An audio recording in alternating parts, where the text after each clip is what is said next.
Tu gagnes l'argent mais tu ne fais rien avec. Tu gagnes l'argent mais tu ne fais rien. Parce qu'il y a quelqu'un qui met sa main dans ton argent. Il y a quelqu'un qui met sa main dans ton argent. Il y a quelqu'un qui ajoute aussi son odeur dans sa maison.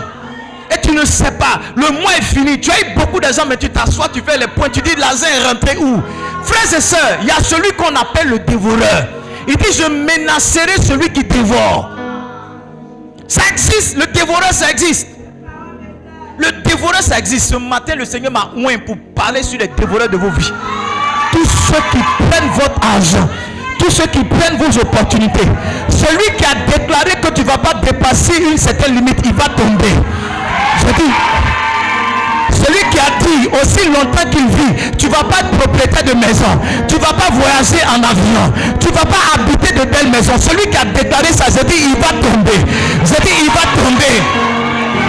Dans le livre de Deutéronome au chapitre 8, il dit lorsque tu bâtiras et que tu habiteras de belles maisons. Ça fait partie de ton héritage, ça fait partie de ce que Dieu veut. C'est pourquoi ce matin je me lève contre toute entité, que ce soit dans ton village, que ce soit dans ta ville, que ce soit dans ta région, que ce soit dans ta nation, qui a dit que toi tu ne seras pas propriétaire de maison, qui a dit que toi tu ne vas pas avoir des millions comme salaire, qui a dit que toi tu ne vas pas prospérer. Je me lève contre toute cette entité là et je la renverse au nom de Jésus. À partir de ce matin tu prospères. À partir de ce matin tu vas de l'avant. Tout dévoreur te lâche. Je dis tout dévoreur te lâche. Tout dévoreur te lâche. Tout dévoreur te lâche. Le Seigneur m'a dit, c'est ce qui fait que certaines personnes atteignent certains niveaux financiers. Et puis du jour au lendemain tu les vois. Il m'a dit c'est ce qui fait que certaines personnes sont toujours en train de recommencer. Aujourd'hui tu travailles, tu as 500 000. Demain tu te retrouves là. Tu cherches du travail encore. Tu travailles ici. Tu gagnes 200. Après tu reviens ici. Le Seigneur m'a dit c'est ça. Peuple de Dieu, il faut qu'on soit prophétique. Il y a certaines choses qui nous arrivent, on ne comprend pas. On s'interroge, on ne comprend pas. Alors qu'il y a des entités dans l'esprit qui sont en train de lutter contre nous. Il y a des entités spirituelles. Si je devrais ajouter une raison qui suit le manque, je parlerai de malédiction. Regardez, certains de nos parents ont dit, toi tu ne deviendras rien. Ta maman est fâchée contre toi, tu n'as que 6 ans, tu n'as que 7 ans. Et ta maman dit, toi tu ne deviendras rien.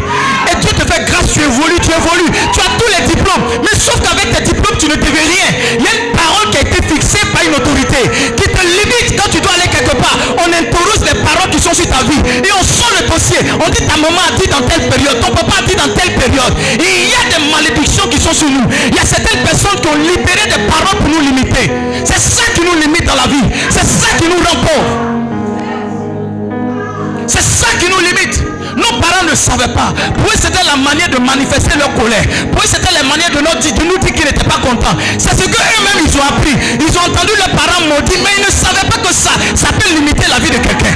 La Bible dit que celui qui aime la langue mangera ses fruits. Donc, il arrive à un homme les paroles qui sont sur sa vie.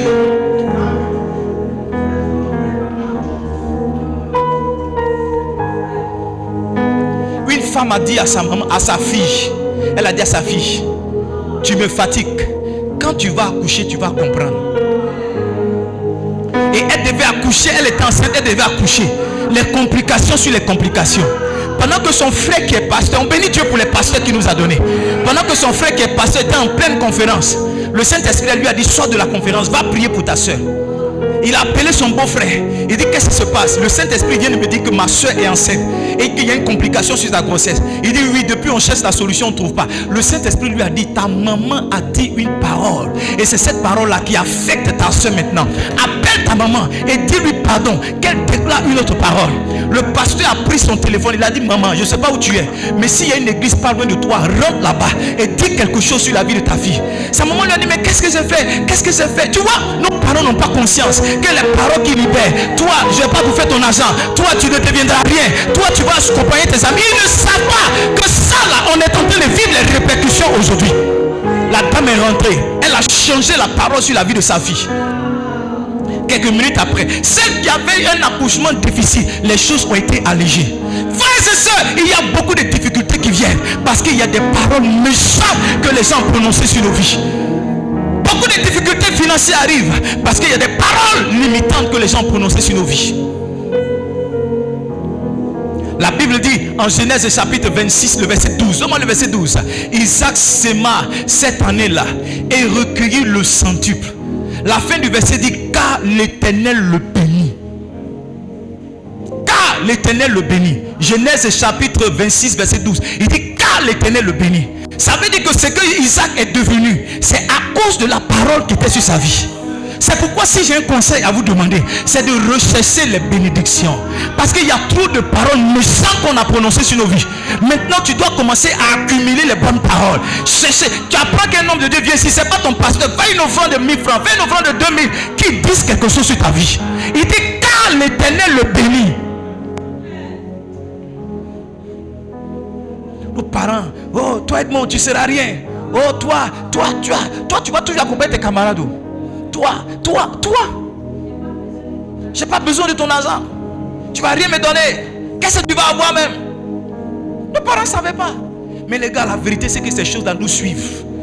C'est pourquoi un conseil que le Saint-Esprit est en train de m'inspirer. Si vos parents sont encore vivants, allez leur faire des offrandes. Quand il y a les histoires de fêtes comme ça, donnez la joie. Qu'est-ce que Isaac a dit à son fils? Il dit prépare-moi un mec que j'aime afin que mon âme te bénisse. Commencez à donner à vos parents les choses qu'ils aiment afin qu'ils prononcent des paroles de bénédiction sur vous. Parce que la chose est telle que Dieu même il a caché notre existence. Il a caché notre destinée à nos parents. Quand nos parents nous voient, ils ne savent pas ce qu'on est censé devenir. Il n'y a aucun homme qui est parfait depuis son enfance jusqu'à son âge adulte. Nous tous là, on a été compliqués, on a été difficiles. Mais qu'est-ce que... Il y a des gens même à qui on a donné des noms bizarres. Je connais quelqu'un, son nom c'est je ne peux pas faire.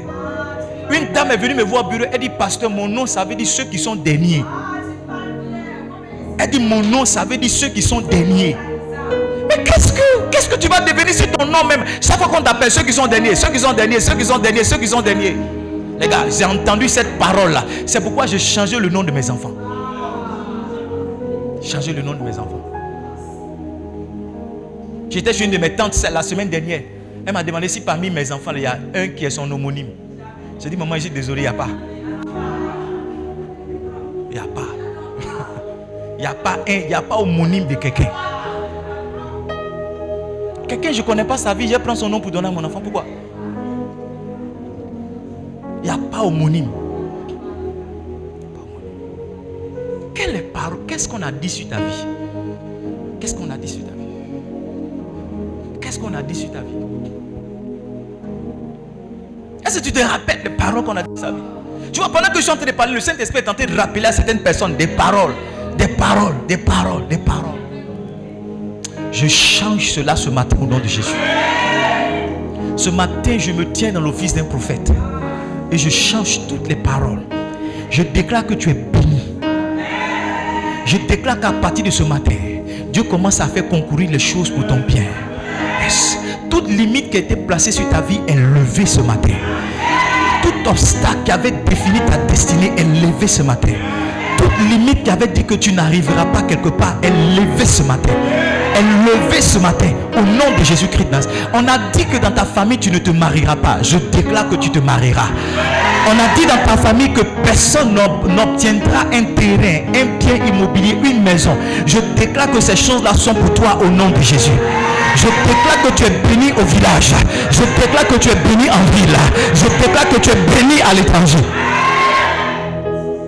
Assieds-toi une minute.